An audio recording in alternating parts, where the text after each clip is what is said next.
Breaking news today. Hermitage Museum in Russia signs cultural agreement with Iranian Research Institute despite international boycott. Since Russia invaded Ukraine in 2022, the State Hermitage Museum has been unable to communicate with its former Western museum partners. In response, it has signed a comprehensive cooperation agreement with Iran's Cultural Heritage and Tourism Research Institute. Veteran Hermitage director Mikhail Piotrovsky was recently added to Canada's list of Russians sanctioned due to the war in Ukraine.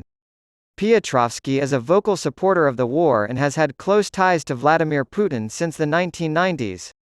On September 2, he met with Iranian archaeologist and director of the Islamic Republic's Heritage Institute Mustafa Depalovan to sign a memorandum of understanding at the museum. Piotrovsky is the dean of the Faculty of Asian and African Studies at St. Petersburg State University in addition to his decades-long tenure as Hermitage director. The Hermitage and the Iranian Institute will work together on archaeological expeditions, cultural heritage restoration projects, academic publications, and career development opportunities for young scholars, according to a statement on the museum's website. It also states that, a mandatory part of the agreement, is holding joint exhibitions, with the Hermitage hosting Days of Iran and Tehran hosting Hermitage Days.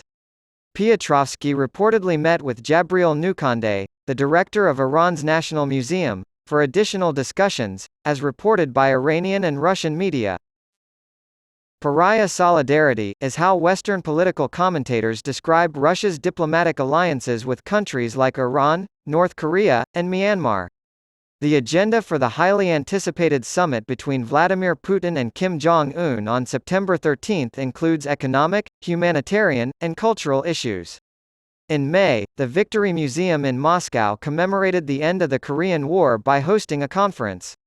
The Soviet Union supported North Korea throughout the conflict. Alexander Shkolnik, the museum's director, was the first Russian museum director to face sanctions following Russia's invasion of Ukraine. Warm relations between the Hermitage and Iranian museum officials and scholars predate the war, and in 2020, during the COVID-19 pandemic, they will host an online conference. 4 years ago, the two countries discussed their mutual hopes to welcome more foreign visitors. From the 3rd century to the end of the Qajar dynasty in the early 20th century, the St. Petersburg Museum has one of the world's richest collections of Iranian art. In 2021, it debuted its updated permanent exhibition of Iranian art and now provides a virtual tour. In 2020, a study published in the Journal of Material Cultures in the Muslim World detailed the stolen luster tiles held in foreign museums, especially the Hermitage and V&A, that originated from the Imamzadeh Yahya tomb in Variman, south of Tehran, and were decorated between 1260 and 1310. The Imamzadeh Yahya's bitter fate highlights the urgent need for increased international cooperation, awareness, and legal measures to protect global heritage, the Tehran Times wrote last month.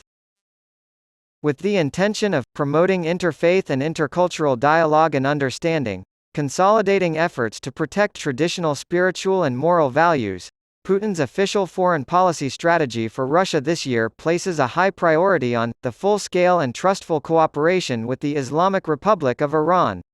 As opposed to the aggressive policy of most European states, which is described as undermining domestic political stability and eroding traditional Russian spiritual and moral values, relations with such friendly states are praised. Iran and Russia have become closer since the Woman, Life, Freedom uprising swept the country after the death of Mahsa Jina Amini in police custody in 2022. This occurred as Russia cracked down on LGBTQ+ and women's rights. However, relations between Russia and Iran have historically been tense. In 1829, a mob in Tehran murdered Alexander Griboyedov, the Russian ambassador to Qajar, Iran, after Russia had signed a treaty with Iran that required it to give up some of its territory in the Caucasus. The Russo-Persian War officially ended with the Treaty of Turkmenchay.